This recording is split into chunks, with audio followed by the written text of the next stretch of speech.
তো মানুষ ভয়তে বাড়ির থেকে আসে না যে হুজুর আসবে 12টায়, ওয়াজ শেষ 2টায়। আর যখন শুনে হেলিকপ্টার আসবে তখন নিশ্চিত হয়েছে না এটা তো আর কাশপুরে জামে পড়বে না, সোনারগড় জাম নাই, গৌরীপুরের জাম নাই, শিবপুরের জাম নাই, তিতাসের জাম নাই, এটা 10 মিনিট আগে পরে হবে। এই জন্য মানুষ দ্রুত চলে আসে। প্রিয় সুধী, অতএব এসব ফালতু কথা বলে নিজের আমল নষ্ট করবেন না। আমি আর দেরি না করে সোজা মূল আলোচনায় প্রবেশ করছি। আমি দেখতে পাচ্ছি বসার আর কোনো জায়গা নাই, যেভাবে আছেন দাঁড়িয়ে থাকুন, আমার সঙ্গে তিলাওয়াত করুন, যেন প্রতিটি অক্ষরের নূর আল্লাহ আমার সিনায় মানকুশ করে দেন। বলেন আল্লাহুম্মা আমিন। আউযু বিল্লাহি মিনাশ শাইতানির রাজীম। বিসমিল্লাহির রাহমানির রাহিম। ইহদিনাস সিরাতাল মুস্তাকিম সিরাতাল লাযীনা আন'আমতা আলাইহিম গায়রিল মাগদুবি আলাইহিম ওয়ালাদ-দাল্লিন। আমিন। সাদাকাল্লাহুল আযীম। বলুন সবাই, সাদাকাল্লাহুল আযীম ওয়া সাদাকা রাসূলুহুন নবিয়্যুল কারীম ওয়া নাহনু আলা যালিকা মিনাশ শাহিদিন ওয়াশ শাকিরিন। আলহামদুলিল্লাহি রাব্বিল আলামিন। আমি তেলাওয়াত করেছি যে সূরা থেকে, সূরা ফাতিহা থেকে। আমরা প্রতিদিন এই সূরাটি নামাজে পড়ি। যারা 5 ওয়াক্ত নামাজ পড়েন, তাহাজ্জুদ পড়েন, ইশরাক পড়েন, চাশ পড়েন, প্রতিদিন তাদের কমসে কম সূরাটি 50 বার পড়া হয়। কতবার? 50 বার। সুবহানাল্লাহ। সুবহানাল্লাহ। কোরআন শরীফে কোন সূরার এত নাম নাই এই সূরার যত নাম। সুবহানাল্লাহ। আল্লামা মাহমুদ আলুসি এই সূরাটির 64টি নাম উল্লেখ করেছেন। সুবহানাল্লাহ। কতটি? 64টি নাম। অনেকে বলেন আল্লাহর কোরআনের পুরা কোরআনের সাবস্টেন্স এই সূরাতে আল্লাহ রাখছে। প্রতিদিন আমরা আল্লাহর কাছে এই সূরাতে প্রার্থনা করি। আমরা বলি ইহদিনাস সিরাতাল মুস্তাকিম সিরাতাল লাযীনা আন'আমতা আলাইহিম। আল্লাহ তাআলা, তুমি আমাদেরকে সিরাতে মুস্তাকিম, সহজ সরল পথে চালাও, যেই পথে চলেছে তোমার নিয়ামত প্রাপ্ত বান্দাগণ। গায়রিল মাগদুবি আলাইহিম ওয়ালাদ-দাল্লিন।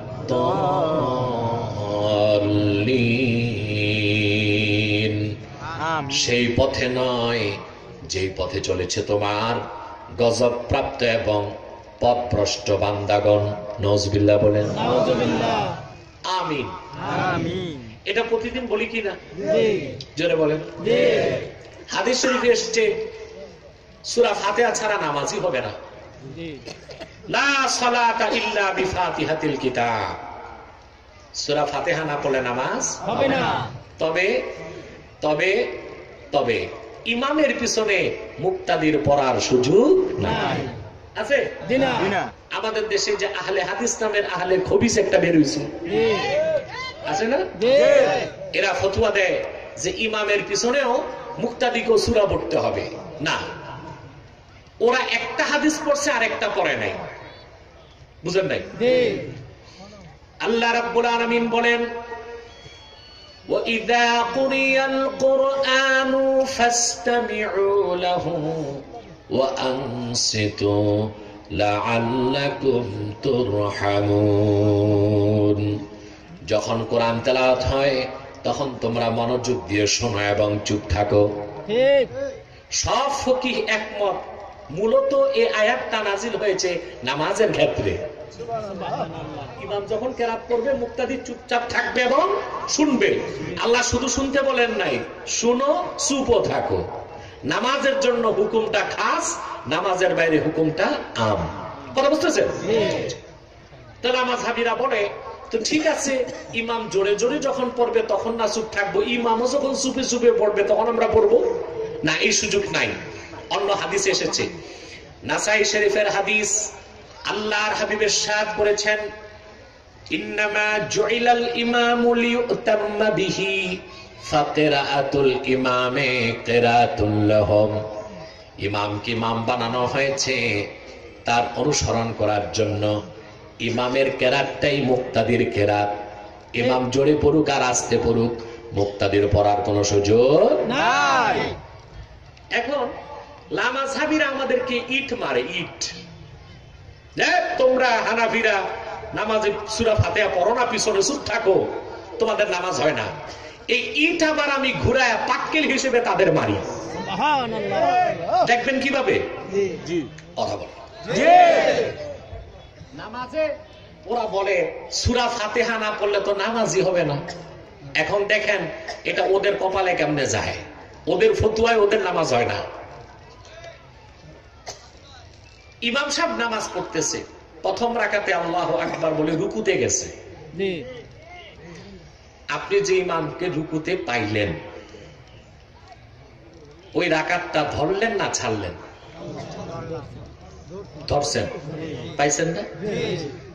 বুখারী মুসলিমের হাদিস, আল্লাহ রাসূল বলেছেন যে ইমামকে যে রুকুতে পাইলো ওই রাকাতটা সে পেয়ে গেল। এবং এই মাসালায় লামাযহাবীরাও আমাদের সাথে একমত যে ইমামকে যদি কেউ রুকুতে পায়। এখন লামাযহাবীদের কাছে আমার প্রশ্ন, সূরা ফাতিহা ছাড়া যদি নামাজি না হয়, তোমাদের মধ্যে যে লোকটা ইমামকে যে প্রথম রাকাতে রুকুতে পাইছো তার প্রথম রাকাতে সূরা ফাতিহাটাকে পড়ছে? ঠিক। ইমাম সাহেব পড়ছে, ইমাম সাহেবের পড়া তো তোমার হয়ে গেছে, তাহলে তো ঘুরে ফিরে আমাদেরটাই মানতে হয়, ঠিক কিনা? মূলত এই আহলে হাদিস নামের আহলে খবিসরাই খাঁটি ওহাবি, এরাই ওহাবি। আর এদের হাওয়া বাতাস লেগে কেউ কেউ হয়েছে সেমি ওহাবি। এদের থেকে দূরে থাকবেন। এই আহলে হাদিস লামাযহাবী ইসলামের শত্রু, তারা নেক সুরতের নাস্তিক। শাহবাগীরা বদ সুরতের নাস্তিক, তারা নেক সুরতের নাস্তিক। শাহবাগীরা স্বঘোষিত নাস্তিক, এরা অঘোষিত নাস্তিক। তো কথা বুঝতেছেন? আমি তাফসীর করতে যে মাসালাটাও বলে দিলাম। আমরা প্রতিদিন নামাজ আল্লাহর কাছে বলি, আল্লাহ আমাদেরকে সহজ সরল পথে হেদায়েত দান করো। তা আমরা আল্লাহর কাছে কি চাই? হেদায়েত চাই। হেদায়েত চাই।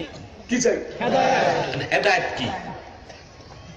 হেদায়েত হলো ইরশাদ ইলাল খায়র, ভালোর দিকে, কল্যাণের দিকে পথ দেখানো। সুবহানাল্লাহ। সুবহানাল্লাহ। ওটার নাম কি? হেদায়েত। আমরা আল্লাহর কাছে হেদায়েত চাই, আল্লাহর কাছে হেদায়েত চাই, কিন্তু হেদায়েত খুঁজি বিভিন্ন দলের কাছে, নেতার কাছে, পীরের কাছে, খানকায়, দরবারে। হেদায়েত চাইবেন কার কাছে? আল্লাহর কাছে। আর হেদায়েত করবে কোরআন। কি করবে? কোরআন। জোরে বলেন। কোরআন। কোরআন করবে। হেদায়েত করবে কে? কোরআন। হেদায়েতের একটাই মাধ্যম, রাসূলুল্লাহর শ্রেষ্ঠ মুজিজা কোরআন। ঠিক। এটা আল্লাহর রশি। কথা করে কার রশি? আল্লাহর রশি।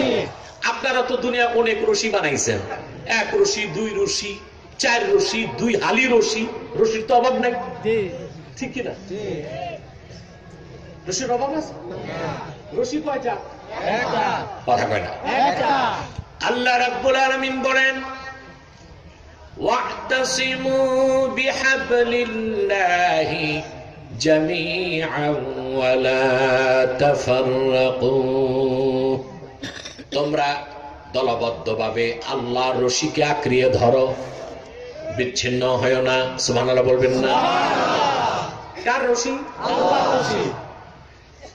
এখন এটার ব্যাখ্যা যদি না নেন, প্রত্যেক পীর, প্রত্যেক নেতা, প্রত্যেক দল বলবে আমাদেরটাই আল্লাহর রশি। আল্লাহর রশি তো চিনতে হবে আগে। কথা বলেন।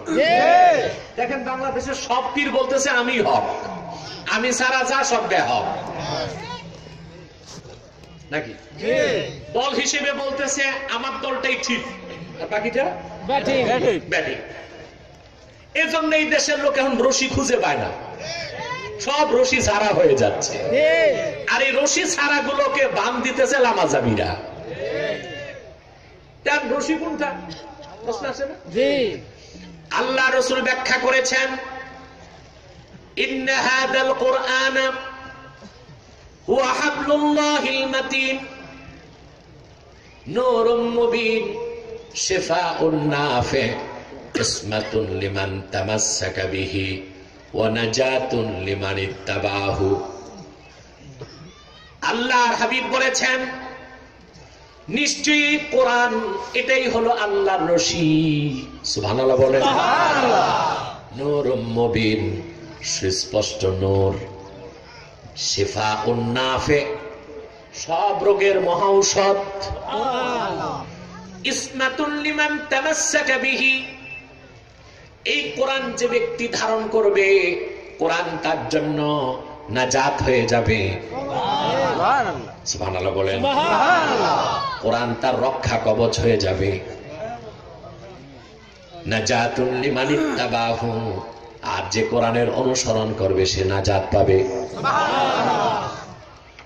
অন্য হাদিসে নূর নবী বলেন, কিতাবুল্লাহি